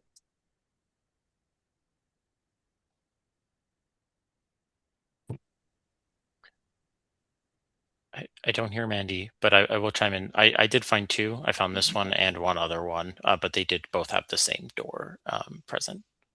It's that 3-light door. Correct. Yeah. And these also depict a window style, the upper window style, correct? Yeah, it looks like a 6/1 in some of them. Yeah. Are you using the that upper one, as, but here. I don't think you've picked that design feature up, correct? I personally, from staff's perspective, would like to do more research to see if these were also later addition or later replacement windows, but yes. Yeah, I think the windows and the door really need more research. And I do believe that this is possible. This is a very prominent building, has been at school for many, many years. I doubt that there's not more pictures available, and I would urge the applicant to do more research and take more time. As you stated, you want to bring it back to its historic glory, so a little bit more elbow grease and going to the library, looking at yearbooks. If we can pull up a picture in a couple seconds from a Facebook group, it should be possible to find more. And my apologies, I can't screen share, so otherwise I would. That's why I emailed it.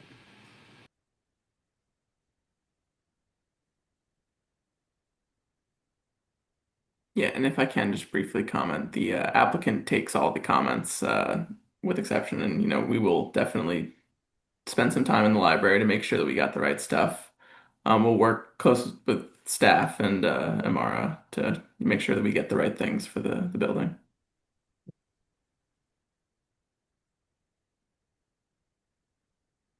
I have one more question for staff concerning the subdivision. Because it's possible to create two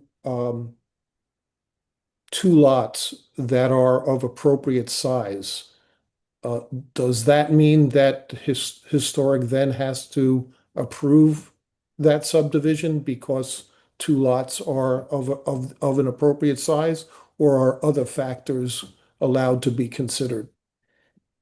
So we don't have any specific language. There are some districts, some zones within the city that have specific wording about, not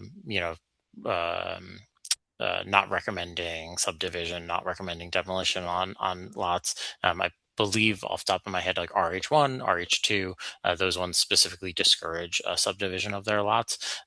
This zone does not. And I will just note that this is ultimately a recommendation to the planning board. All subdivisions go to the planning board. So ultimately, they will also vote on this, and it would be based on our recommendation. And we can take into account what Charlene Burke read into the record as far as the description in the historic district. I guess it's the nomination that she read. The commission can take that into consideration. Yes. I don't see why not. Maggie, I don't know if you have any comments. No, I think you clarified it. There's no specific language in these zones that discourages subdivision. And the nomination form is certainly of merit, but it doesn't impact the specific underlying zoning. The West Bergen Historic District is an overlay historic district. So we put the historic standards on top of the existing zoning. Both are taken into account for this application.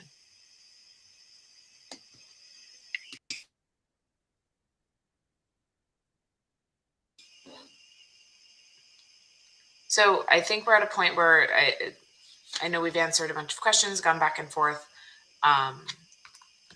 Do commissioners feel like they're in a place to vote on this application tonight, or is this something that you guys would like to see the work done before you vote on it? Or are you comfortable remanding certain items that we've discussed to staff? I think there is quite a bit of work that we've discovered in our discussion, more than we thought maybe at the beginning of our discussion, that will need work. I agree. Are we clear that this was written, what Charlene was reading was from the nomination, or was that from the historic district guidelines? When she was reading it and she was quoting the pages, etc., I had the feeling that, or I was of the impression that was from the historic district guidelines for Jersey City. I was under the impression it was the nomination, but I can circle back to Charlene. I think it was the nomination because it was specific to this district. And I believe we have specific guidelines for this district. I'm sorry? We have a separate set of guidelines for this district. So, Okay, so, yeah. I will circle back with Charlene Okay. to confirm that. And Charlene, I do see your hand raised, but I can't promote you for public comment because we've closed public comment. You and I will speak separately on this. I promise I'll send you an email tomorrow morning. That being said, if we have two commissioners who feel like they're in a place where they would like to see the information presented on the plans and do not think that they can vote on this tonight, we will not have enough commissioners to approve a certificate on this. Right. Yeah. So I think that forces the staff's hand a little bit to recommend that this be carried to the next meeting, pending revisions based on HPC comments. I think that's appropriate. But none of these concerns are insurmountable with the appropriate research and coming up with a workable solution. I have no doubt we can reach a resolution. Where I have more concern personally at this moment is the subdivision issue, which I had kind of just taken as read when this was originally presented, but the public has raised some legitimate concerns, and I understand, staff's position, but I'm not totally at ease with that issue. So if we could, I don't know if there's more work to be done there, but if we could get further clarity, or if the applicant wants to clarify their position and respond more substantively at a later date, I think that would also be helpful for me. I would agree with that. Thank you, Robert. Agreed on that. All right. So, Tom, I think the commission's made themselves super clear on this one. So with that, we are going to staff's going to recommend that a motion be made to carry this to the next HPC meeting. Motion to carry to the next HPC meeting. Second. All in favor? Aye. Aye. So we cannot hear the next application correct? Because the subdivision is not approved. Correct. Yeah, I would advise against it. Jonathan? I mean, this is the problem that we run into, right? They're separate applications, but without the subdivision, you wouldn't be able to do the second application. Right. So the staff recommendation would be to carry this application to the next HPC meeting as well. Mr. Hartington, how do you feel about that? Yeah, that's completely fine. I know Ahmed has a really great presentation on the second application that we can go over in full detail at the next meeting. And I figure, based on staff's comments and comments from the commission, that we'll be able to address everything between then and now on the first application, hopefully to a satisfactory amount, that we can get through that quickly, and then we can go into the presentation. So that's fine. Great. All right. Staff recommends a motion to carry. Motion to carry. Second. All in favor? Aye. Aye. Okay. Well, that brings us to new business on the agenda. Tom, are you staying on for this one as well? I don't think so, but I see that Steven's listed. If I need to do something, I'm happy to do something. I think it's being carried, I think. Okay. Yeah, there was a little bit of back and forth on this one. So, Corey, why don't you call this application so we can carry it? Okay. Okay. Case 9A, yeah. Yeah. Case H25-0494. Applicant Stephen Joseph Esquire on behalf of Downtown Jersey City LLC owner. The address is 285.5 3rd Street, block 11108, lot 6, zone H, Harsimus Cove Historic District, for the certificate of appropriateness for the proposed construction of a new 3-story single-family residential building and associated site work in the Harsimus Cove Historic District. Recommendation to the Jersey City Zoning Board of Adjustment. Okay, thanks. And Tom, like you said, the applicant is requesting to carry this one as well to the next HPC meeting? Yes, that's correct. Okay. If any commissioners want to make a motion for that? Motion. Second. All in favor? Aye. Aye. Okay. We will see that at the July HPC meeting. Thank you all. Have a good night. You too. Okay. All right, we are down to tabled cases, guys. We do not have an update on 285 Grove Street, correct? Correct. I have not heard anything from them. I am going to reach out to them. I'm not in tomorrow, but I will reach out to them on Wednesday. Great, thank you. All right, and that brings us down to demolition review. Corey, if you want to call the first demolition application. Absolutely. That's going to be 2840 John F. Kennedy Boulevard, B-25-2474, carried to the regular HPC meeting of June 15th, 2026.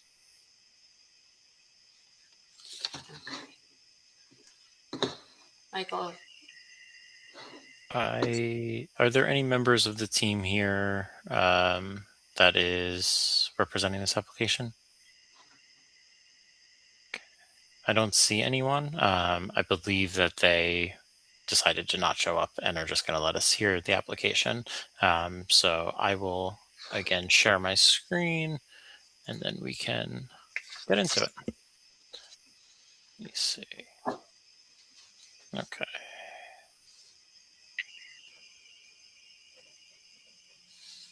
Can everybody see my screen? Yes. Okay. Yes. So this application is 2840 JFK Boulevard, B-25-2474. This property is the center property in this photo, the Soho Furniture. This is the photo that the applicant submitted. And then this was the photo that they submitted for the adjacent properties. And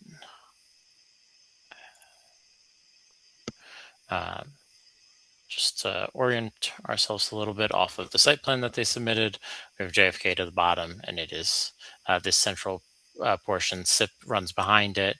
There is a parking lot behind it as well. And then I can bring up the report that was submitted by staff. This property is mentioned in the Phase 1 survey as a contributing resource to a potential Journal Square Historic District. The Phase 1 was adopted as part of the Jersey City Historic Master Plan element. It is a pretty well intact example of an Art Deco building. We do not have a tax card for this property, but I think based on what we can see on the existing building, this building that was built circa 1930 maintains quite a bit of its historic materials. We have these fluted columns along with like a decorative cornice above. The first floor has some alterations, but that is, again, pretty typical of first floor commercial. We see those alterations over time, and very often underneath some of these kind of signage bands, we have a lot of intact historic material. So staff believes that this property maintains integrity of location, design, materials, workmanship, and feeling. And I will open it up to the commission to speak on this application. Well, I will say that something that we've talked about during a few of these prior demo applications is whether there is intact historic fabric that we can't see. And I think different commissioners have taken different positions on this. To me, I feel that I can't assume that it's intact if I can't see it. That being said, with this particular property, there is clearly enough visible intact historic fabric that, at the risk of repeating everything you just said, Michael, the fluted columns and decorative cornice, like, to me, I'm not exactly sure what defines Art Deco. This seems, maybe it's because of its modern usage, it seems a bit vernacular to me, but you can clearly see the Art Deco elements that give it a distinctive feel. And I would not support approving the demolition. I agree with Commissioner Jordan. It looks like the steel casement windows are still intact, which is very rare for a building like this. Also speaks to the integrity of the area in Journal Square. which was highly developed during that time, Depression era terracotta, and it's one of the surviving pieces of that 1930s transit-oriented commercial development pattern. As we're seeing so much happening in Journal Square, I would really be sad to see this building go. I think this needs to be protected. It's one of those Main Street, very typical Depression Main Street aesthetic, and I think it's very important that we preserve that building.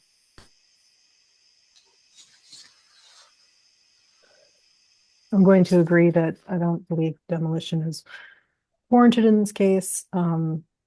We have at least half of a building that is intact and is nearly 100 years old, in one of the defining styles of the Journal Square area.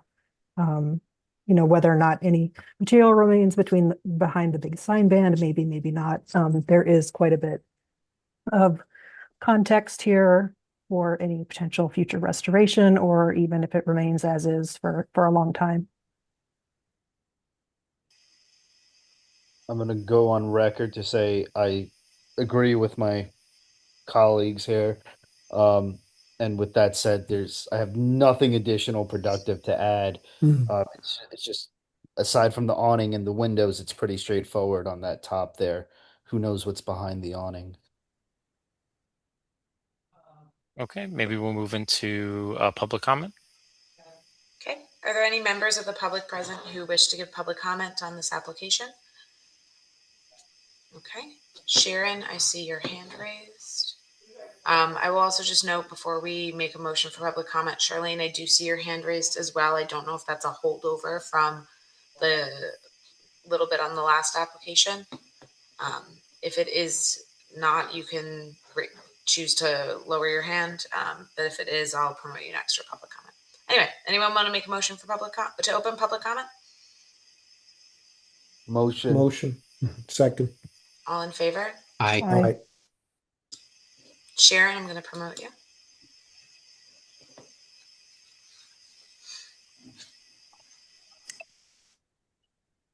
Hi again. I think that Ms.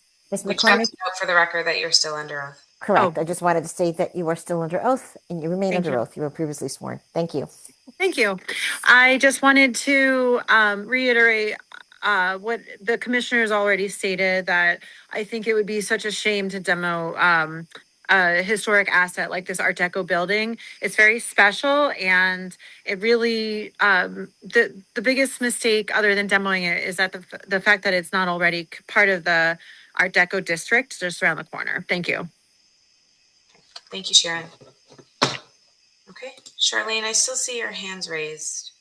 So I am going to promote you as panelist, assuming that there is public comment on this.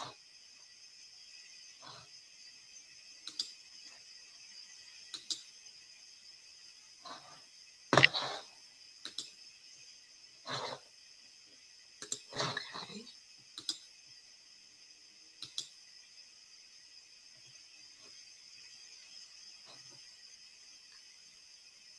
Okay, it is not allowing me to promote you, so I'm going to lower your hand, and if you do want to give public comment on this, please raise it again. I apologize for the tech issues, if there are any.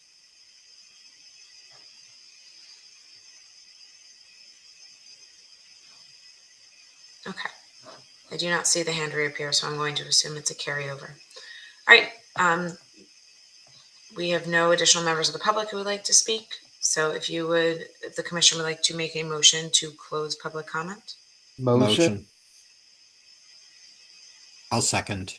All in favor? Aye. Aye. So just to reiterate, staff recommends a motion to prepare a resolution recommending denial of the demolition application to the zoning officer. Yes. Or on my end, at least. Okay. Anyone want to make a second? I will second the motion. Okay. I will do a roll call vote. Commissioner Gucciardo.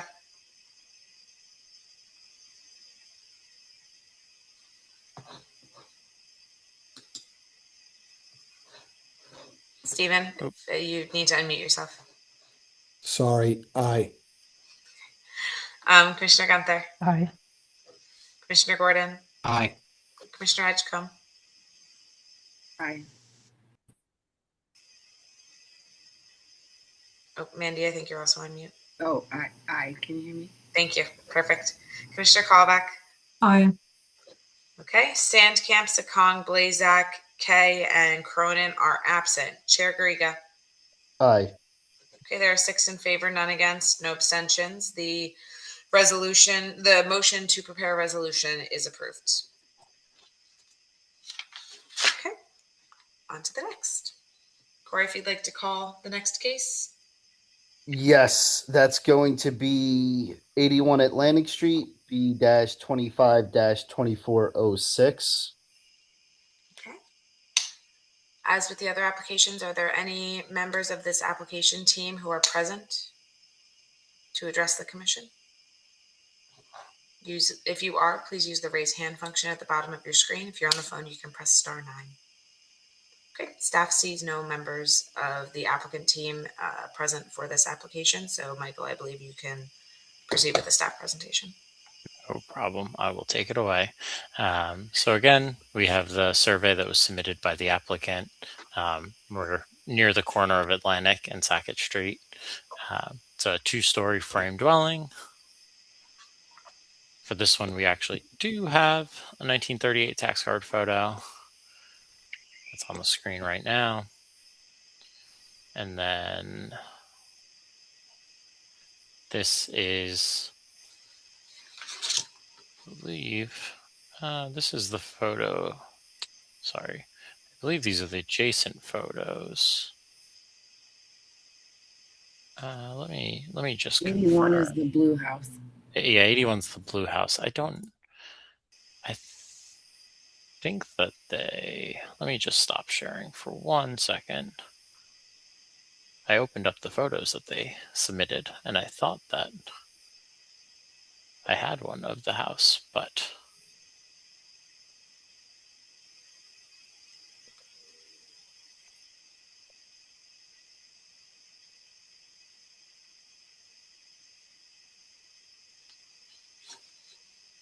okay. So I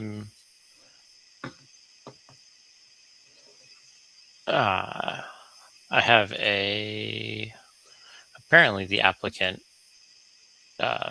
did not upload the correct photo, and I don't know how. I think I missed that as well. So I'm going to quickly pull up.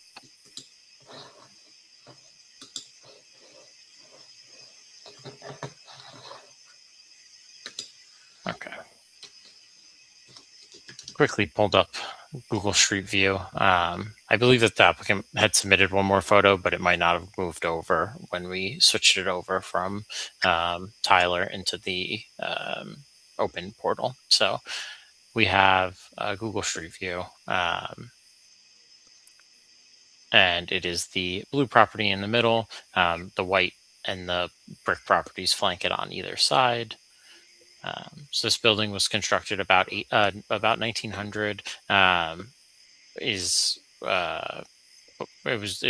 Sorry, the tax card noted that it was about 1900, but it's likely that it was a little earlier, 1890 to 1895, 1880. Sorry, oh my gosh, I'm all over the place today.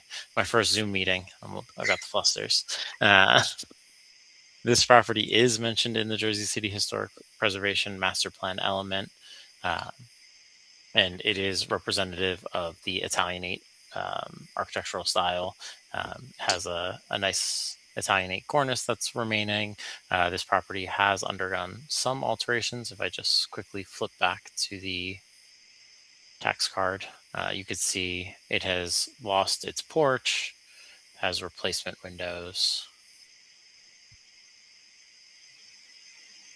Michael, this might be a bit much to ask for your first Zoom meeting, but would you be able to zoom in on the tax card photo and like put them side by side? That would be perfect. Well, you're putting me on the spot. Yeah, I could definitely do that.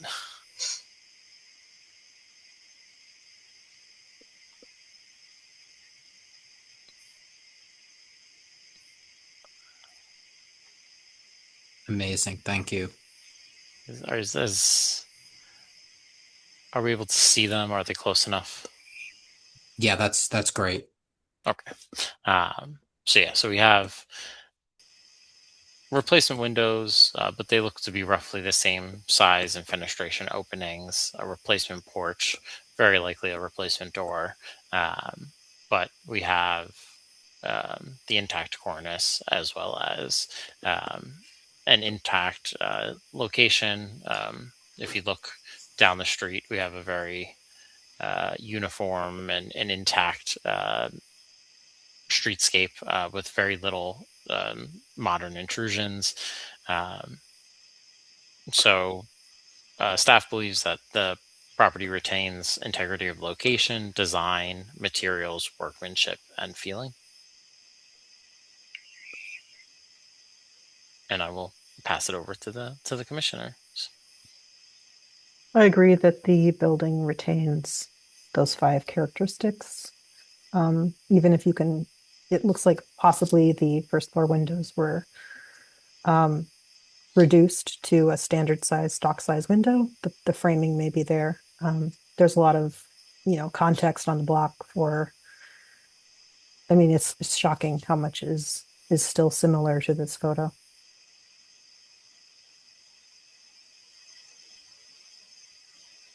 Yes, I would agree. The setting is, for all intents and purposes, intact. A lot of the details that define the building are still there.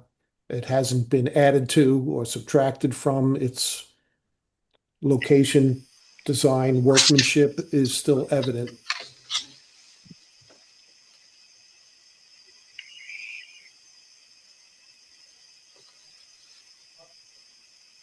Okay. We have no further comments from any commissioners. I would again recommend we move into public comment. Okay. If there are any members of the public present who would like to comment on this application, please use the raise hand function at the bottom of your screen. If you're on the phone, you can press *9. All right, staff sees 2 hands raised, so we recommend a motion to open public comment. Motion. Second. All in favor? Aye. Aye. Okay, Chris, I saw your hand raised first, so I will promote you first. Michael, if you could remove the screen share too. Of course. Hey, everybody. Hi, Chris. We'll swear you in. Sounds good. Perez, do you swear that the testimony you will provide will be the truth, the whole truth, and nothing but the truth? I do. State your full name, please, and your address. Christopher Perez, Perez, and I'm at 69 Union Street. All right, thank you. Please proceed. Good evening, everybody. I just want to encourage the commission to not approve demolition for this site. Atlantic, that specific section of Atlantic is quite interesting. It really shows a timeline of development. You do have some properties that are more of an empire style even. And just for your information, that area was originally called Sherwood. It was conceptualized in 1852. The area between Bergen and Garfield Avenue, from around Bramhall to Myrtle, was conceptualized as these 2 areas called Sherwood and Claremont. And they have quite a variety of historic housing builds. So that block is quite awesome because a lot of it's intact. And there's just a really nice timeline of different historic architecture. Thank you. Thanks, Chris. Okay. The next hand I see raised is Sharon. Sharon, I'll go ahead and promote you.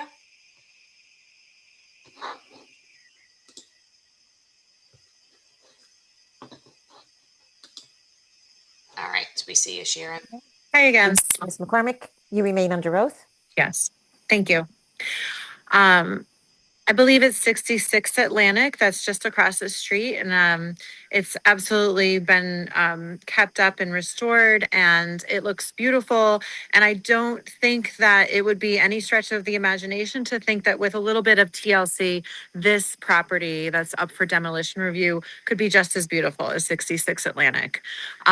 Furthermore, I I understand that the porch has like the lattice woodwork base is now, you know, maybe like stone or faux stone or concrete, and that some of the like wooden columns have been altered, and siding put up around what would have been the top of the porch. However, those can easily be removed and probably are protecting the beauty underneath. So to me, it would be extremely tragic to approve this for demolition.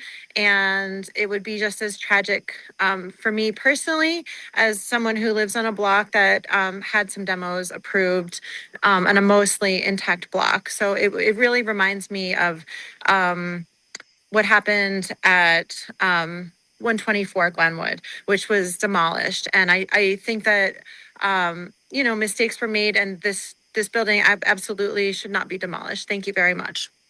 Thank you, Sharon. Are there any other members of the public present who would like to speak? Okay, staff sees none and recommends a motion to close public comment. Motion. Second. All in favor? Aye. Okay. Aye. So I will just reiterate, staff's recommendation again is a motion to prepare a resolution recommending denial of the demolition application to the zoning officer. I'll make the motion to the resolution for denial to the zoning officer based on the integrity of the historic integrity. I'll second. Okay. I will do a roll call vote. I would encourage the commissioners to put their reasons on the record. Yep. Okay. Can do that as I call on you as well. Commissioner Edgecombe. I believe there is enough elements that are intact meeting criteria, and that the also the block being intact is why I would vote. Okay. Aye. All right. Commissioner Callback. I vote for denial. It's mentioned in the Historic Preservation Master Plan. It remains its visible craftsmanship and feeling, also the integrity of the block. So here we go. Okay. Commissioner Gucciarda. Yes, I vote aye to deny because of the integrity of location, design, workmanship, and the overall site and setting of this block. Okay. Commissioner Gunther. Vote aye for integrity of design and workmanship, materials, and integrity of location. Thank you. Commissioner Gordon. I believe that the property maintains integrity of design, setting, materials, workmanship, and feeling. While clearly there have been some alterations to the building over time, it's largely intact, and the original structure as we saw it, literally side by side up between the current status of the building and the tax card photo, makes it very clear that the building is the same building it was at the period of significance. And we also heard that the streetscape, that this building is a key piece of that streetscape, and to demolish the building would be detrimental to the neighborhood as a whole. So I vote aye. Great.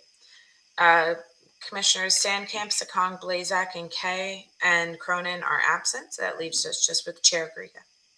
I'm gonna vote aye on the building still retaining historical significance, the ambiance of the block, and the setting and the materials, and I vote aye. I want to thank, first off, I also want to thank all the commentators on this property and the others, but that's my vote. Great, thank you. So there are 6 votes in favor, none against, and no abstentions. The motion to have staff prepare a resolution recommending denial is approved. All right, Corey, if you'd like to call the last demolition case of the evening. Absolutely.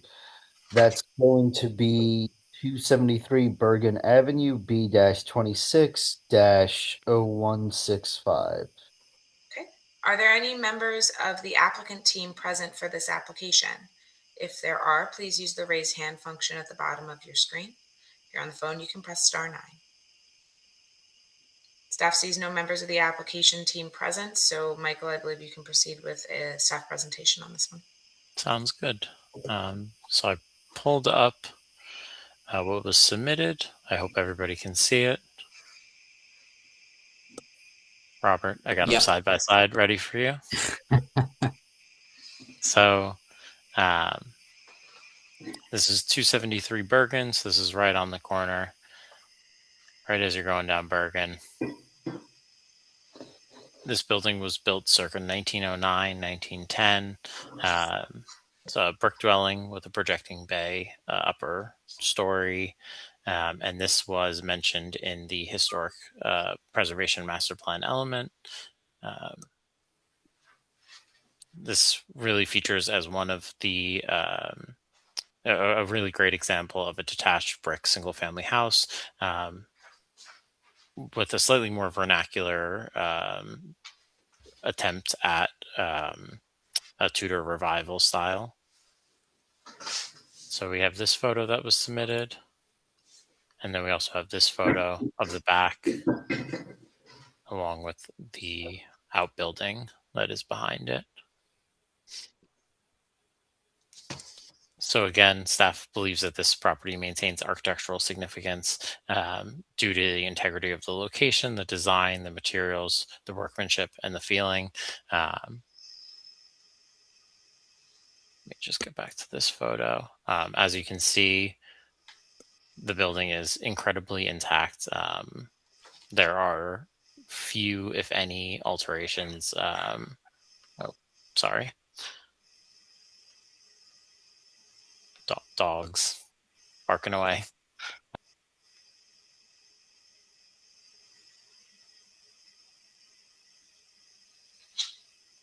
I apologize about that.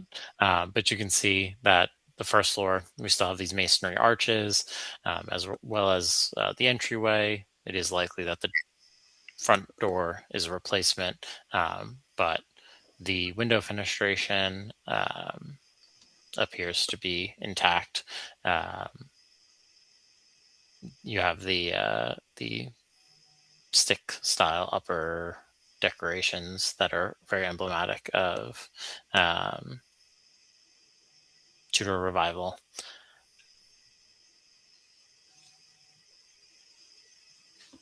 And I can pull up the report if anyone has any comments, or if we would like to move into public comment.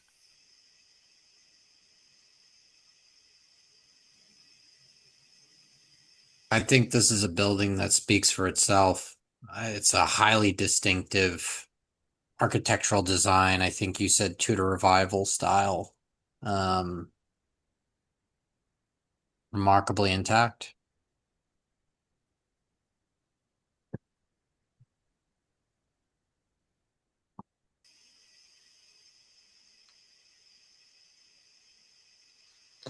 Are there any additional comments by commissioners, or should we go to public comment?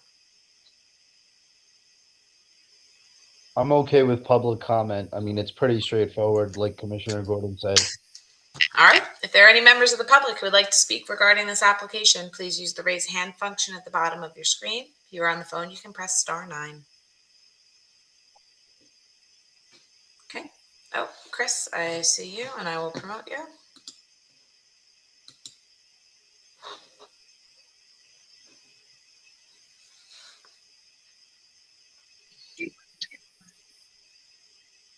Hello again. Okay, Mr. Perez, you were previously sworn. You remain under oath. Yes, I'm still the Thank same you. person I was 10 minutes ago. Yes.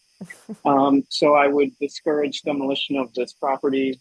As you've mentioned, it's a Tudor revival style property. That intersection at Claremont and Bergen is kind of a very awesome intersection because you do see, again, timeline and context and history of development in the area.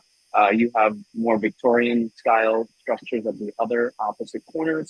and even the apartment building really shows you a timeline of the homes that were built, and then the increased urbanization of the area into the more Art Deco style apartment buildings that evolved. And unfortunately, we've lost a lot of these examples because of that development. So I think it's critical that we keep this example. Tudor revival style is a very rare example in the immediate area. And that's why I think it's essential to keep this site and not demolish it. Thank you. Okay, thanks, Chris. All right, Sharon, I see your hand raised, so I will promote you.